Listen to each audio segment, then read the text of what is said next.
Hola, muy buenos días. Hoy nos reunimos para un conversatorio más de la Mesa Mexicana de Conservación de ICON México. El día de hoy tenemos la presentación de Rodrigo Villalobos Ruiz, la búsqueda de un pintor queretano a través de una restauración de una obra.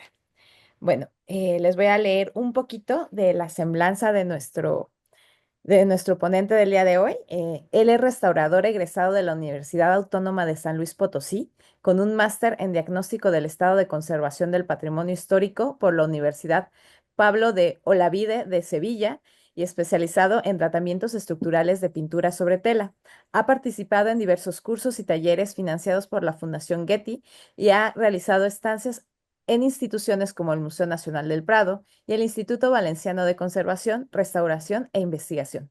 Es responsable del taller de restauración de la Zacatecana Casa, museo y miembro fundador del EPUS, Conservación y Gestión de Arte, una empresa independiente que brinda servicios de conservación y restauración a instituciones culturales y colecciones personales, con sede en la ciudad de Querétaro.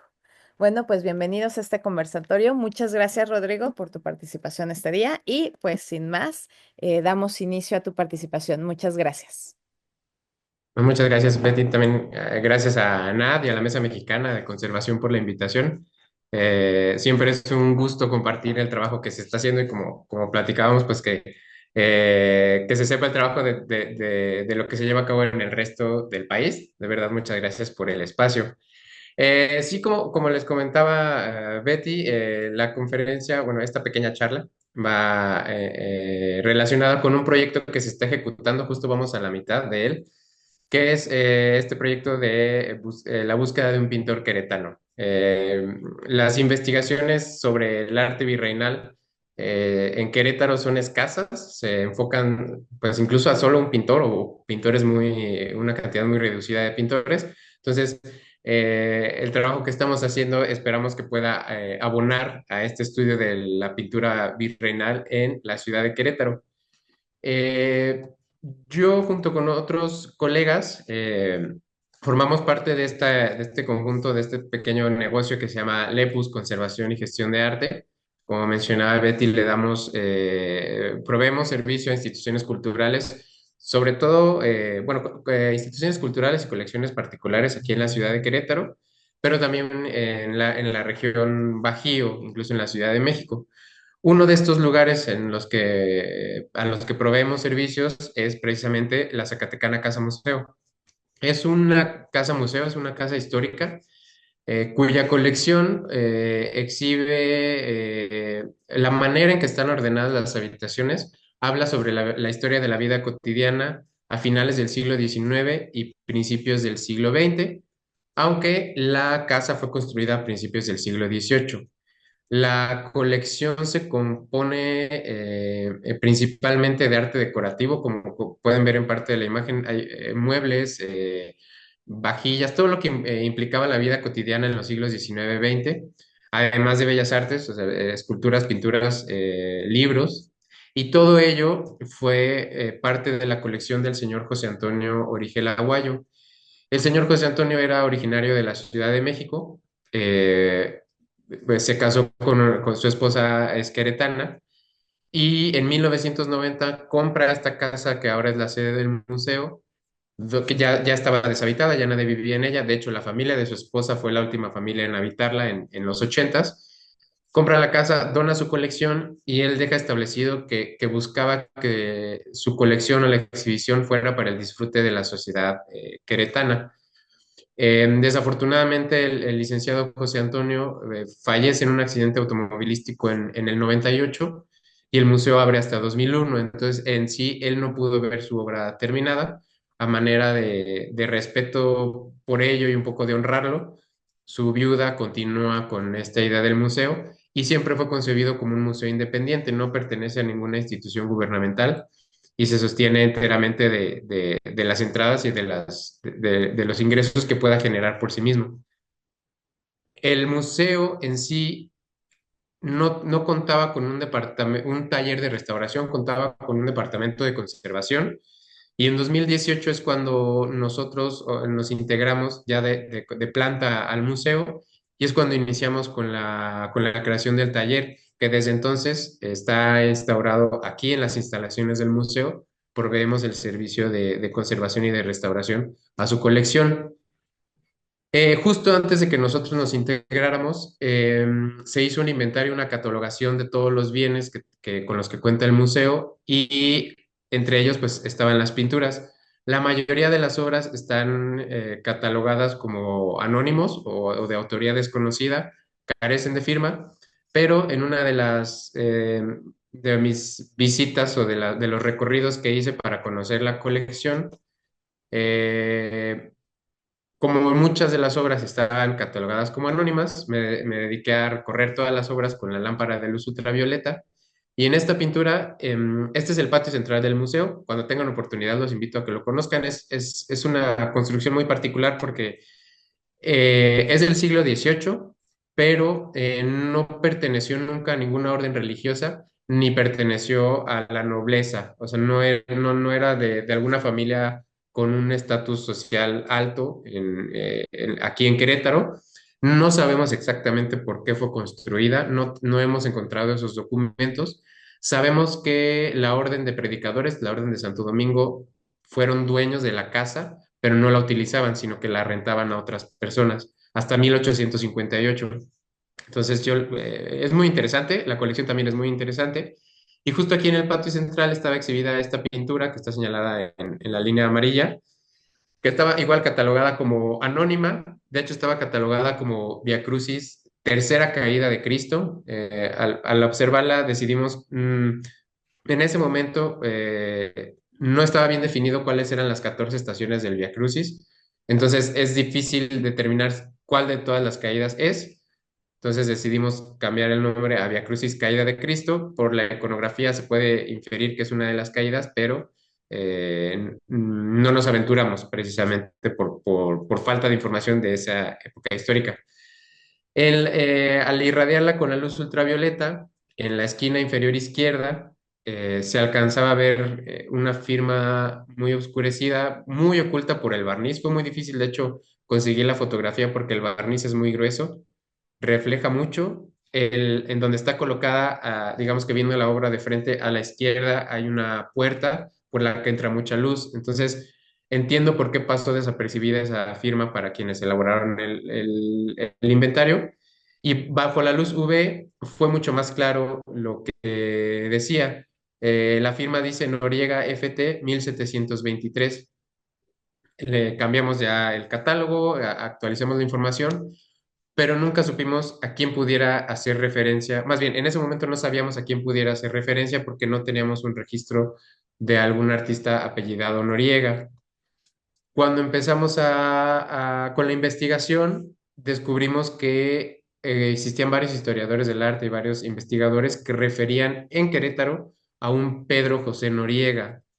Entre ellos, el historiador Manuel Tusell, la doctora Mina Ramírez, el maestro Rogelio Ruiz Gomar, la doctora Clara Bargelini, entre otros. Hay varios que lo refieren. Desgraciadamente, no hay una referencia directa a los documentos donde fue encontrada esta información, pero ellos registran la actividad de este artista apellidado Noriega, que lo relacionan con Pedro José Noriega, desde 1720 hasta 1781. Son 61 años de actividad que desde ahí como que nos hizo un poco de ruidos. Para la época es en mucho tiempo de actividad para una sola persona, considerando que esta obra en el 23, en el 20, ya es una obra de alguien que lleva tiempo estudiando pintura. La doctora Mina Ramírez, en sus publicaciones, ella establece que Pedro José Noriega fue yerno de Antonio Camacho, que es otro pintor establecido en la ciudad de Querétaro, y fue colaborador, perdón, de un retablista también de la ciudad de Querétaro llamado Pedro de Rojas. Pedro de Rojas hizo muchos de los retablos que aún sobreviven en la ciudad y fuera de ella, sobre todo en un municipio de Ezequiel Montes, en la Cadereyta. Hay todavía un retablo del 18 que está en su lugar original. Y con esta información y con las obras que se presentan en libros como este que está en la imagen de La Ciudad de Dios, Ciudad del Hombre y Querétaro, Ciudad Barroca, nos dimos cuenta que había pintado para diferentes órdenes en la ciudad de Querétaro, no exclusivamente para una, sino que prácticamente para todas las que estaban presentes en ese momento. De las 17 obras que mencionan los libros, solamente logramos localizar 6, o sea, las localizamos y encontramos la firma, porque había varias mencionadas, pero no presentaban firma. Está este arco de un cuarto de punto, porque le falta la sección central, que está en la sacristía de la parroquia de Santiago, que es la muerte de dos santos franciscanos.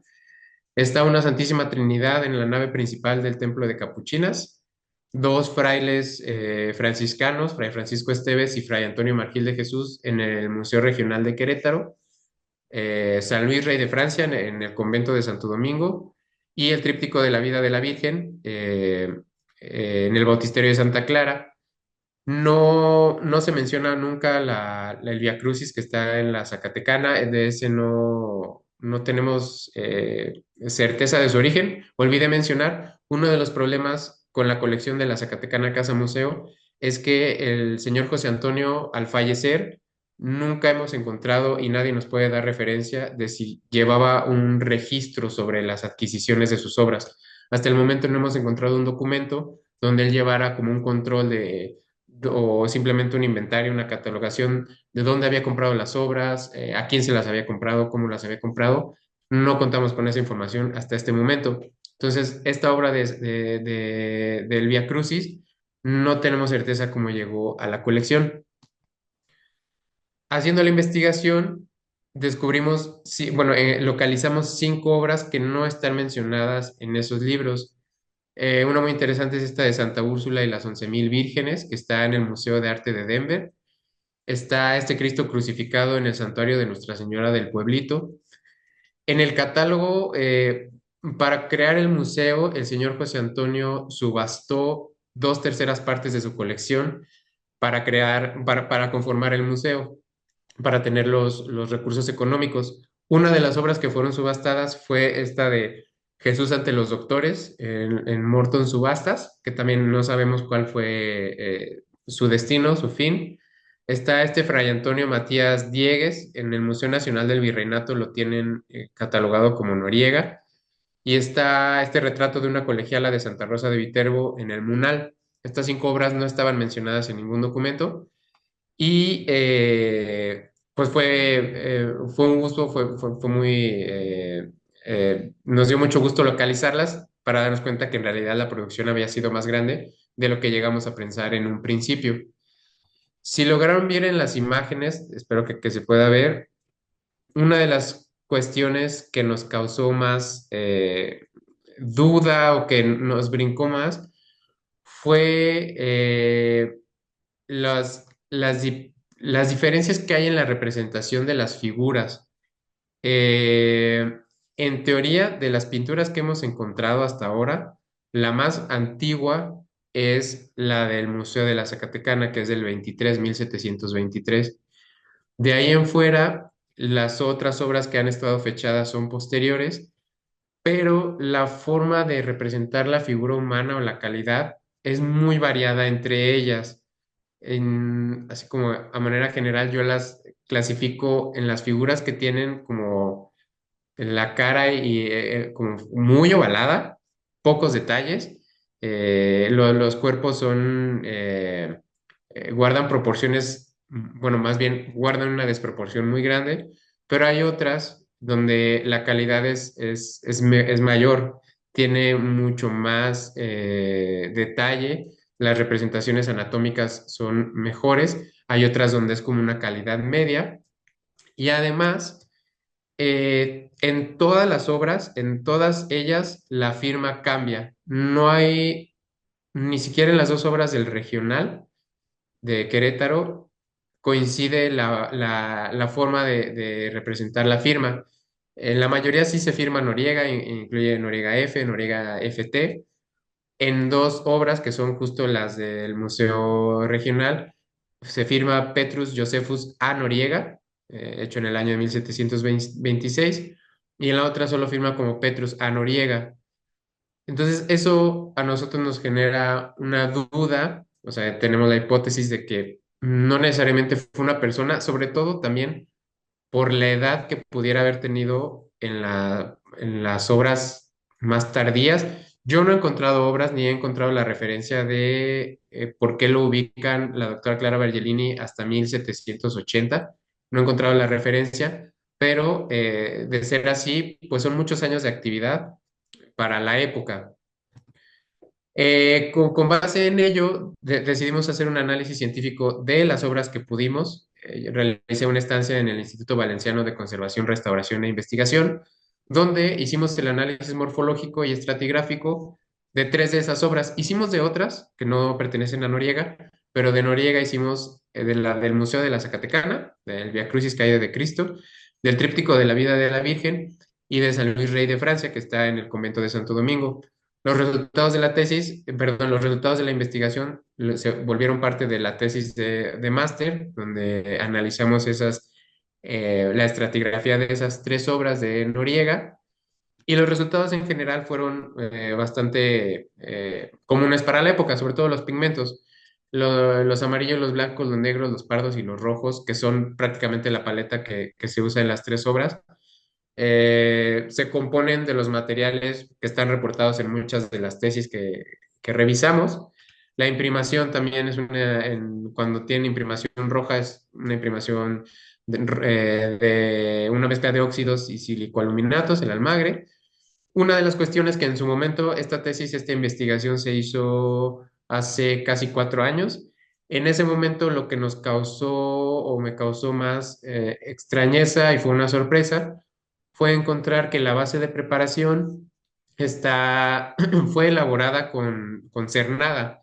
En ese momento se habían descubierto en el Museo del Prado, en el Met de Nueva York, algunas obras con esta base de preparación que son cenizas lavadas de madera. Y aquí en México se habían estudiado para ese momento muy pocas obras, sobre todo de los llamados grandes maestros. Está en Villalpando, Miguel Cabrera, entre otros. Se tenía en ese momento la hipótesis de que solo los grandes maestros o los grandes pintores habían tenido acceso a este tipo de materiales, pero poco a poco se han ido encontrando más obras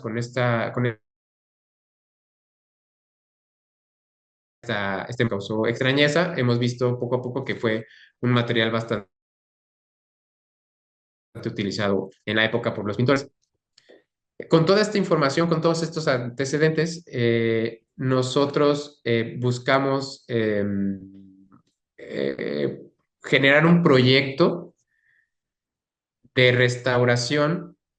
eh, el museo, como les digo, es un museo independiente, entonces depende enteramente de las entradas y los recursos que genera, pues no dan para un proyecto de esta magnitud.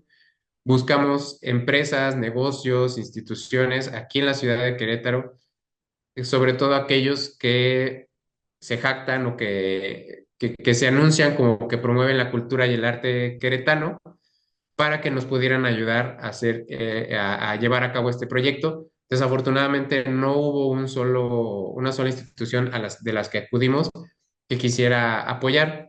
Nuestra sorpresa fue que incluso o sea, el problema fue que ni siquiera nos dejaban presentar el proyecto. Era un no rotundo desde el principio, a pesar de que nosotros sabíamos de la importancia que puede tener esta investigación, tanto para el arte virreinal, pero sobre todo para conocer el arte local aquí en la ciudad de Querétaro.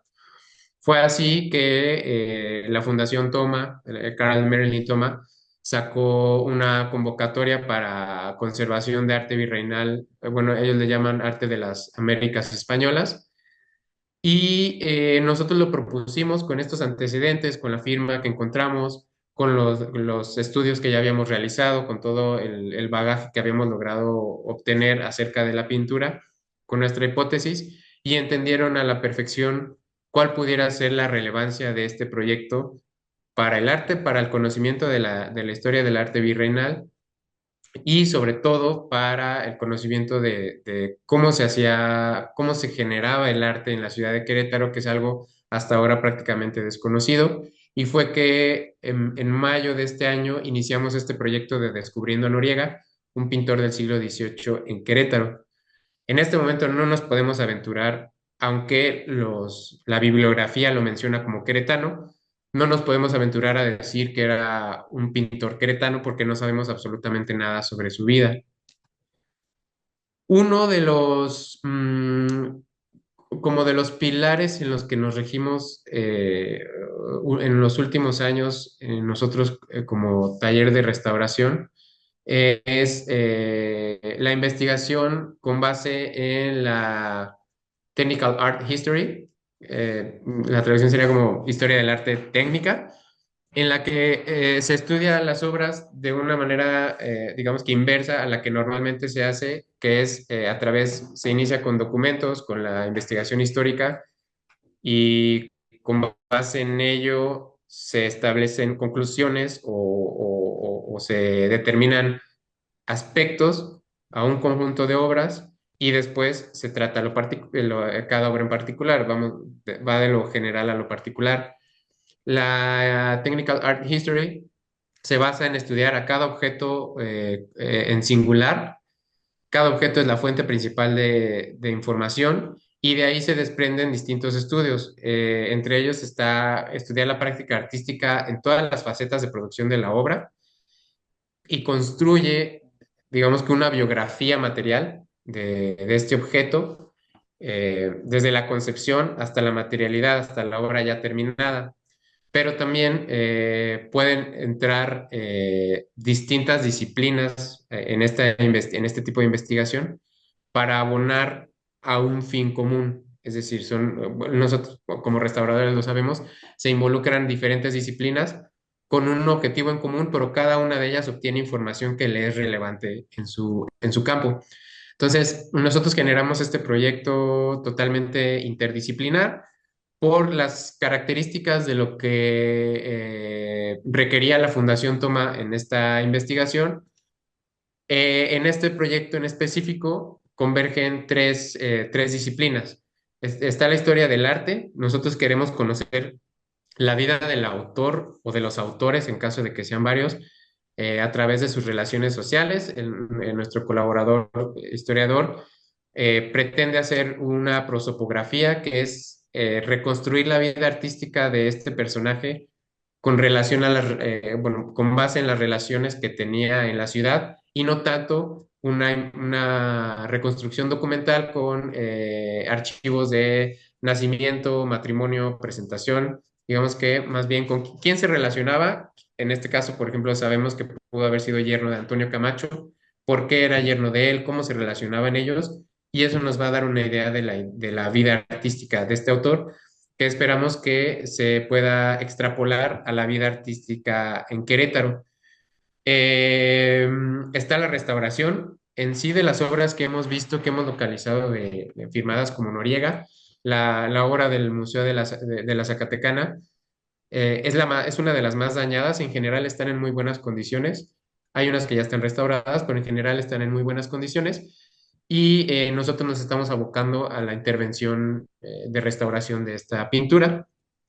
Y una parte muy importante para la Fundación Toma era o es la divulgación del proceso, la divulgación de la información, del trabajo con la comunidad circundante. Ellos buscan que los proyectos involucren totalmente a la comunidad, sea especializada o no. Entonces, nosotros para este proyecto decidimos hacer un documental para compartir con las personas el proceso, sobre todo de toma de decisiones, no tanto un documental técnico de cómo se restaura una obra, sino de cómo se toman las decisiones, cómo platicamos entre nosotros, cómo aportamos información, cómo sabemos hacia dónde ir en este proyecto de salvaguarda. Las personas que participamos o que formamos parte del equipo que estamos trabajando, estoy yo como director, mi compañera Andrea Barrón también ejecutando parte de la restauración y siendo responsable de la investigación. Está el historiador Marco Peralta, abocado exclusivamente a la prosopografía de Noriega, y Melnik Ben Ferman Gutiérrez, que es el cineasta que está a cargo del documental, es el director del documental. Hemos estado trabajando ya todo este año. El proyecto está programado para ejecutarse hasta abril o mayo del siguiente año, que es cuando se debe presentar la obra.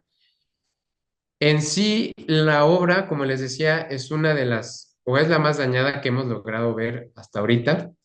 Uno de los mayores problemas y que era también muy evidente para el público que visita el museo, por eso nosotros también queríamos darle mucha prioridad a la intervención, es que la pintura estaba clavada directamente a su bastidor sobre la capa pictórica, como pueden ver en la imagen de la izquierda. Tenía 251 tachuelas por todo el borde, clavadas directamente sobre la capa pictórica. Eso para nosotros era preocupante porque no sabíamos qué tan fácil iba a poder ser retirarlas sin dañar más ya la capa pictórica. Tenía algunas pérdidas, era evidente que las pérdidas eran por derrames en la parte de atrás de la tela. Tenía 86 parches colocados, algunos de manera muy ligera con algún adhesivo de contacto, pero otros tenían yeso, era muy difícil retirarlos. Una serie de craquelados, sobre todo en la parte central de la imagen, en la parte del Cristo. Un barniz oxidado por toda la superficie, era un barniz bastante homogéneo, aunque presentaba distintos daños dependiendo de la zona, y perforaciones y faltantes. Nosotros sabemos por testimonios que el señor José Antonio Origel tuvo todas sus obras en distintas haciendas a lo largo del país y que las pinturas todas estaban en pasillos exteriores en ellas. Entonces, muy probablemente todos estos daños fueron generados en su lugar de exhibición en alguna de las haciendas donde el señor José Antonio las tuvo, porque son daños muy similares en todas ellas y también son intervenciones muy similares en las obras que componen la colección del museo, sobre todo estos parches de tela y de yeso que hemos visto en otras obras presentes en la colección. Con base en este estado de conservación, lo principal para nosotros era estabilizar la obra, porque también pueden ver, ya tenía una pérdida de tensión muy notoria y nunca había sido desmontada de su lugar de exhibición permanente. No sabíamos cómo era por detrás, no teníamos idea de lo que nos íbamos a encontrar. Obviamente el marco no es el original, entonces también queríamos saber qué había detrás de la obra. Fue todo esto que les acabo de comentar. En general, por el reverso era prácticamente lo mismo. Descubrimos también que estaba hecha en tres secciones. La sección principal que abarca, si alcanzan a ver, esta costura que cruza el rostro del soldado, el sayo, en, en la parte izquierda de la imagen, y justo al centro, donde está su mano izquierda, cruza otra costura. Estos dos son fragmentos que están unidos con una costura de punto por cima, como lo establecen Pacheco y Palomino en sus tratados, y la de mayor tamaño que cruza la imagen, ese es un punto de sábana. Utilizó los dos tipos de costura para unir las tres piezas y crear la imagen. En otras obras también utiliza este formato, entonces es por ahí una línea de investigación de saber qué materiales o cómo los utilizaba. En cuanto a la intervención, pues nos hemos abocado hasta vamos pasando la mitad del tiempo del proyecto. Nos hemos abocado a la parte estructural. Hemos hecho el retiro de las 251 tachuelas, hemos hecho la consolidación de la capa pictórica, desmontamos el bastidor, hicimos la limpieza por el reverso, que la limpieza fue totalmente mecánica con polvo de borrador. Afortunadamente no tenía concreciones por las que fuera necesario utilizar acción mecánica con el bisturí, la unión de las rasgaduras y los injertos. Sustituimos el bastidor porque los daños que presentaba en los bordes estaban directamente ligados a un ataque gilófago del bastidor que había pasado hacia la pintura y los deterioró en gran medida. El bastidor ya no cumplía con su función y no era posible rescatarlo. Tenía muchas intervenciones, de hecho, ya ejecutadas. Se decidió que el soporte textil está en muy buenas condiciones, no era necesario algún soporte auxiliar, por lo que se decidió colocar bandas perimetrales simplemente para que tenga un borde de sujeción, porque carece totalmente de él, y ya está montada en su nuevo bastidor. En este momento justo acabamos de realizar las pruebas para limpieza. Como es una obra tan grande, son diversas zonas de color y el barniz es una capa relativamente homogénea.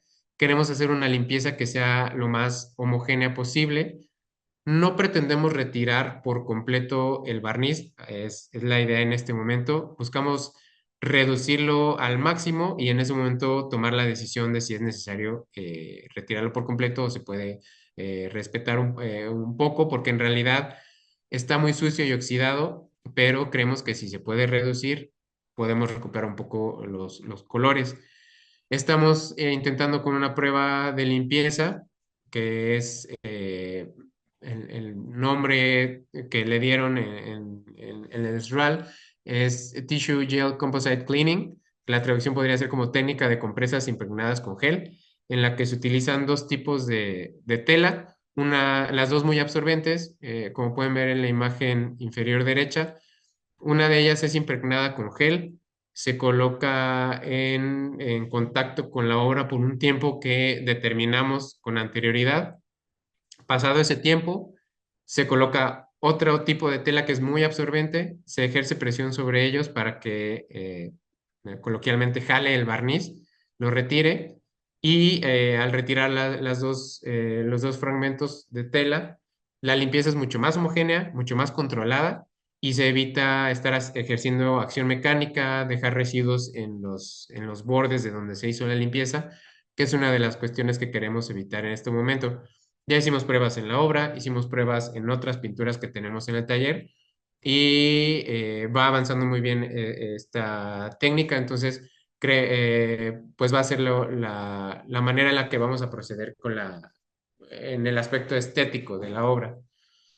De los procesos más importantes que llevamos a cabo en esta pintura, como de los más cruciales, estuvo justo, como les comentaba, el retiro de las 251 tachuelas.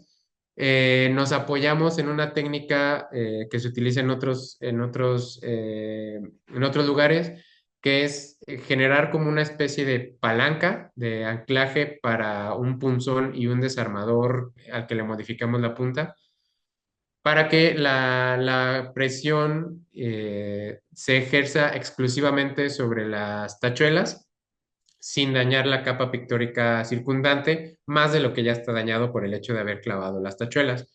Porque generalmente, pues cuando están en los bordes de sujeción, se suelen quitar con pinzas, con estas pinzas de pata de cabra o incluso con desarmadores, pero la palanca se hace directamente sobre el bastidor. En este caso, pues buscábamos ya no generar mayor daño. Entonces, se velaron por completo los bordes de la obra, incluso sobre las tachuelas. Después, con la luz ultravioleta, fuimos ubicando dónde estaban las tachuelas. Retiramos el papel japonés de las cabezas de ellas únicamente. Y con una rondana y un punzón y un desarmador fuimos levantando cada una de las tachuelas y eso nos ayudó mucho a no ejercer ningún daño mayor a la zona donde estaban las tachuelas. Desafortunadamente, cuando hicimos este proceso, nos dimos cuenta el por qué estaban directamente sobre la capa pictórica las tachuelas, aunque la obra pareciera con bordes muy continuos.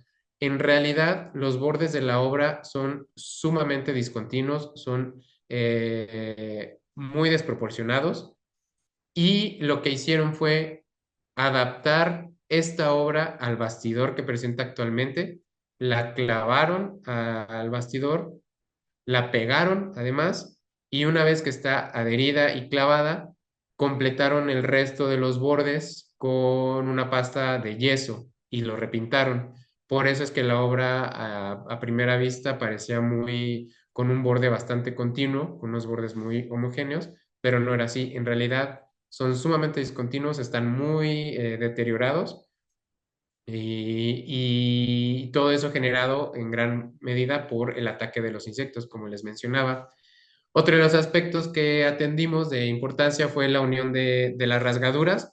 La unión de las rasgaduras afortunadamente se logró hacer a tope, es decir, las rasgaduras presentaban todavía las fibras, entonces fue posible unirlas fibra con fibra sin tener que hacer injertos o puentes de hilo y simplemente se unían con adhesivos, se regresaban al plano, se les colocaba adhesivo y se mantenían con peso. Y en algunas se colocó un refuerzo de nonwoven, de Holitex, adherido con un fragmento de Beba Film. En los injertos se realizó lo mismo. Realizamos injertos en un lino de una densidad muy similar al original. Obviamente se generó la forma en un papel albanene, después se pasó al lino tal cual, y en este caso hicimos también pruebas para colocar injertos con la base o con la pasta de resina ya aplicada para ver si esto nos ayudaba a que la colocación y la unión a tope con la obra original se facilitaba y fue posible justo este que se muestra en la diapositiva. Eh, este lino con el que fue realizado no se observa, pero del otro lado ya tiene la pasta de resina que utilizamos y facilitó mucho el poder colocarlo en su lugar porque así no teníamos tensiones diferenciadas o que se movía o que en algunos lugares las fibras se podían levantar por el movimiento. Ayudó mucho el tener la tela preparada para colocarla. Una vez que se colocó en su lugar, se le aplicó igualmente un refuerzo de non-woven adherido con Beba, simplemente para mantenerlo en su lugar y que evitar que las tensiones, los movimientos de la obra afectaran los injertos. Justo como les mencionaba, esta es una pequeña secuencia de una de las pruebas que hicimos de la limpieza con las compresas de gel. Pueden observar en la última imagen que lo único que se retira es el barniz. Hicimos pruebas para determinar la solubilidad del barniz. Afortunadamente resultó ser muy sensible a etanol. Entonces generamos un gel con Clucel, un gel de cierta densidad para que pudiera ser aplicado en las compresas sin que resultara muy gelificado y que no reblandeciera el barniz, pero que tampoco fuera tan líquido que pudiera salir por los bordes de la compresa. Entonces se coloca uno de la compresa impregnada con el gel, se deja un determinado tiempo, se coloca el otro papel absorbente, se genera la absorción y pueden ver que se acota exclusivamente al espacio donde se colocaron las compresas, sin comprometer la capa pictórica y sin generar pasmados, sin generar alguna otra problemática. Uno de los aspectos más importantes que hemos trabajado en este proyecto ha sido la divulgación. Nosotros ya de manera general teníamos visitas del público a nuestro taller. Hacemos jornadas de puertas abiertas. De hecho, ahora en diciembre creo que tendremos uno. El taller está abierto, no accesible, pero sí abierto para que las personas puedan ver lo que estamos trabajando, puedan resolver dudas, puedan platicar con nosotros. Hemos impartido una serie de conferencias en distintos espacios, no necesariamente abocados a la cultura. Han sido en escuelas, incluso en instituciones gubernamentales. También hemos trabajado en la parte de las redes sociales. Hemos hecho redacciones sobre lo que se está haciendo, videos explicativos. Y hasta el momento hemos hecho una publicación ya especializada como para el gremio de restauración en el boletín del grupo de pintura del ICOM-CC, que salió justo, me parece, el año pasado, donde hablamos justo de de este proyecto. Gracias a la divulgación justo y sobre todo de las redes sociales, logramos encontrar tres obras más firmadas como Noriega. Un San Estanislao que está en una colección privada en la Ciudad de México, que de hecho en la cartela que presenta dice que esta obra estuvo en el templo de San Agustín, de Nuestra Señora de los Dolores de San Agustín, aquí en Querétaro. Encontramos un inventario de los bienes de ese templo del siglo XIX y menciona que esta obra estaba en el coro. Entonces, es la única obra que hemos encontrado que haya pintado Noriega o uno de los Noriega para la orden de los agustinos. Entonces, eso también nos confirmó que pintaba para todas las órdenes. Sabemos que existe una Santísima Trinidad similar a la que encontramos en el Templo de Capuchinas. Desafortunadamente no hemos logrado el acceso para verla, para al menos conocer la firma y conocer la obra. Y nos contactaron del Museo de Arte de Nuevo México para decirnos que justo una obra de Noriega está siendo parte en este momento de una exposición temporal sobre santos virreinales en el Museo de Arte de Nuevo México, aunque esta pintura está en el Museo de San Jacinto, en Texas. Es otro Fray Antonio Margil de Jesús, tiene una cartela muy similar a la del Museo Regional de Querétaro, pero esto ya nos da un número mayor de obras producidas. eh, Nosotros creemos que aquí en Querétaro, pero justo estamos con la investigación histórica de estos datos.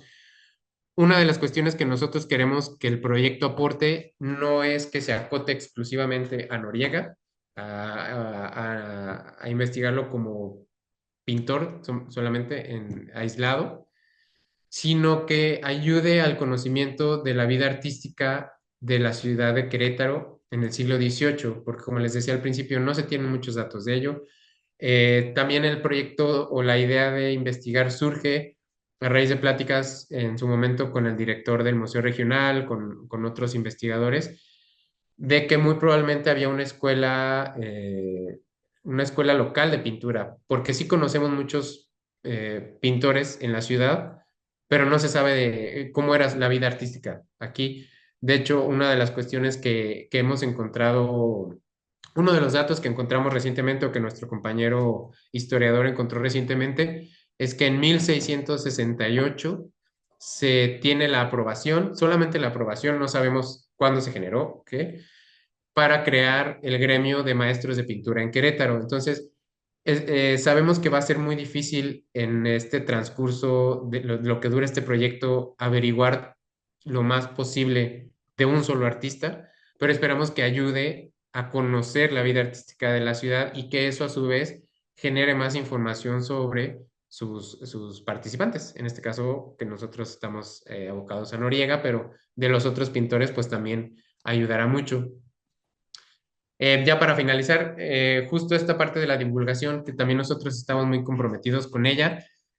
A mí me gusta mucho esta frase porque creo que define muy bien la forma en la que nosotros vemos la restauración, en la que buscamos involucrar a todas las personas que forman parte de las herencias culturales, no solo nosotros como profesionales, sino quienes hacen uso de los bienes, quienes acuden al taller porque alguno de sus obras requiere restauración, porque es muy importante para ellos, para los templos, para las colecciones museales. Es esta frase de la doctora Esther Elizalde Marquina, que ella señala que cuando la sociedad conoce lo que se ve, empatiza con su entorno, en este caso el entorno cultural, el entorno artístico, el entorno histórico. Cuando se comprende lo que se llega a comprender, se quiere, lo que se quiere a su vez se protege y lo que uno protege y considera propio, pues lo defiende. Y una manera de defenderlo es a través de la restauración, de la investigación y de esta cuestión que nosotros hacemos con las herencias culturales. Y pues, ¿qué nos queda por realizar? Pues de la restauración, dirigirnos hacia la parte estética, que ya es la reducción o la eliminación del barniz oxidado, el resane de todos los injertos que se llegaron a hacer y de los faltantes de capa pictórica, la reintegración cromática, el barnizado final y la elaboración de un nuevo marco. El marco que presentaba, como lo vieron en la diapositiva de mediados de la presentación, no era el original, se lo elaboró un colaborador del señor José Antonio, pero dista mucho del tipo de bastidor que se utilizaba en la época y le roba mucha atención, aparte de ser muy pesado. Entonces vamos a hacer un marco museográfico mucho más sencillo que permita apreciar la pintura antes que el marco, porque el marco en este caso no contamos con el marco original. De hecho, una de las hipótesis que nosotros manejamos es que la obra en realidad era rectangular y no en arco, pero en algún momento la adaptaron a la forma de arco. La investigación está en curso. buscamos finalizar el estudio prosopográfico en archivos fuera de la ciudad, porque en la ciudad de Querétaro se ha encontrado poco sobre los pintores. Y en la divulgación es continuar con las actividades para la comunidad. Queremos hacer conferencias, incluso cuando se presente la obra vamos a tener actividades relacionadas con este proyecto para la comunidad. Y se va a presentar a la par de la obra restaurada el documental sobre su intervención. Y sería todo. Muchas gracias. No sé si tengan dudas, preguntas. Muchas gracias, Rodrigo. A ver, Sí. en el chat, Elian nos comenta, primero Ujú. que nada, felicitar a Rodrigo por la investigación que ha realizado junto con su equipo de trabajo, así como la intervención que realizaron. También mencionarle mi Gracias. recomendación en realizar fotografías multibanda o hiperespectral, que al menos en el taller de pintura de la ECRO ha sido de gran ayuda para entender detalles de técnica de manufactura en la construcción de la imagen y en ocasiones el dibujo preparatorio. Quizá con esa información puedan encontrar características en el tratamiento de la C pictórica que abonen a sus teorías de los posibles autores. Muchas felicidades de nuevo y muchos saludos. Eliana Elizabeth Orozco. Nos, Muchas gracias, Elian. Sí, sí, sí, sí, muchas gracias. Justo una de las ideas al principio del proyecto era tener una intervención mucho más rica en análisis. De hecho, nosotros proponíamos la adquisición de una pequeña cámara de reflectografía infrarroja, que es una cámara de video, pero permite tomar fotografías para generar una imagen completa. Sin embargo, el recurso que otorgó la Fundación Toma no logra cubrir varias de los análisis que nosotros teníamos planeados, incluso, por ejemplo, las radiografías. Nosotros teníamos pensado hacer una toma radiográfica de la obra, al menos para ver si en ella se podía saber la técnica pictórica. El recurso aprobado no fue suficiente para lograr eso y tristemente no hemos encontrado todavía alguna institución que quisiera participar, aunque sea para realizar las radiografías, porque esas se tienen que hacer con una entidad externa. Y pues sería muy interesante hacer todos esos análisis justamente para conocer la técnica y que funcione. También nosotros queremos que el proyecto funcione como una especie de base de datos o de un contexto del que se puedan desprender mucho más líneas de investigación, tanto del pintor como de la pintura en general en Querétaro. Pero sí, muchas gracias. muchas gracias. A ver, nos están llegando más comentarios. De Alexis R. Cruz, excelente trabajo de investigación, muy interesante y muchas gracias. Muchas gracias. No sé si alguien más de los que tenemos aquí presentes quiera hacerle una pregunta a Rodrigo al respecto o hacerle algún comentario sin ningún problema, solo abra su micrófono y prenda su cámara en caso de que quieran comentar o preguntar algo o decirle algo a Rodrigo. No, creo que ya. Amén. Elian, listo. Sí. Ay, ¿me Perfecto. escucha? Sí, Sí, Sí. adelante, sí. claro que sí. Pues nada más a lo que mencionas, la ECRO tiene el equipo. Ujú. Ah, Tiene el ok. equipo para hacer las imágenes y pues hacer una institución, los recursos, bueno, no se cobra mucho, de hecho se pide nada más como un donativo. Ajá. Pero hacen falsos colores, bueno, hacemos falsos colores, VR también que puede servir para los blancos, el infrarrojo, infrarrojo transmitido, o sea, sí hay varias que estamos también, lo digo porque también abona a nosotros, que Ujú. nos da información y tratamos de tener imágenes para poder estudiarlos y tener información que pueda ser ya comparativa con otros artistas. Y pues mucha de la obra que llega a la ECRO también es del 18, ¿no? Entonces Mm, también nos ayuda a entender las técnicas que se están utilizando en el siglo XVIII, pictóricas. ujú. Y afortunadamente tenemos a Montserrat Gómez, que es la maestra que se ha ido especializando. Entonces la interpretación también, ella aporta mucho en ese aspecto para no ir como a ciegas y ver qué nos está dando. Entonces, Ah, ok. felicidades.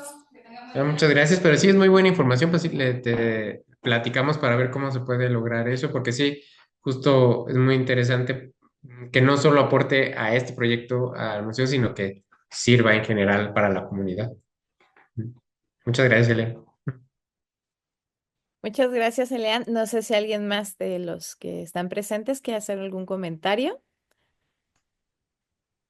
Y no, al parecer creo que ya eran todos. Pues Rodrigo, no me resta más que agradecerte en nombre de la Mesa Mexicana de Conservación, Restauración y con México, que nos hayas podido presentar este proyecto tan importante y tan interesante y darle divulgación justo al trabajo que están realizando los conservadores y restauradores en otras partes del país, como lo es la zona de Querétaro, ¿no? Entonces, mira, Laura dice muchas felicidades. Sí, muchas Gracias, gracias, felicidades, Elena. Laura Ivonne nos dice que muchas felicidades y pues no me resta más que agradecerte, Rodrigo, y recordarles que este tipo de conversatorios los hacemos de manera mensual. Damos información a través de nuestras redes sociales, en nuestro Instagram, Mesa Mexicana de Conservación, MMC, Diagonal MX, o bien desde nuestro YouTube, que es Mesa Mexicana de Conservación, Conservación MX. O cualquier duda, comentario, si quieren aportar algo, también a nuestro correo conservacionmx@gmail.com.